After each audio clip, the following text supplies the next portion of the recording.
আসসালামু আলাইকুম রহমতুল্লাহ। শাইখ এটা হচ্ছে কিতাবখানা, যেটা উত্তর দিকের কিতাবখানার পিছন সাইড। আলহামদুলিল্লাহ পরিষ্কার রাখার চেষ্টা করেছি এবং গাছগুলো বেড়ে উঠতেছে।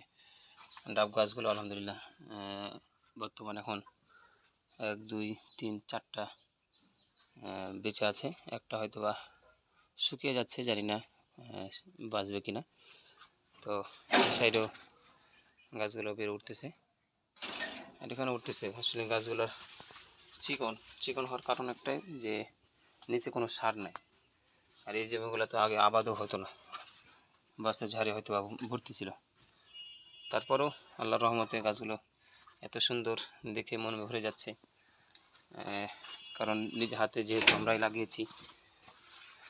গাছগুলো খুব সুন্দরভাবে উঠতেছে, দেখে যেন শান্তি। আলহামদুলিল্লাহ।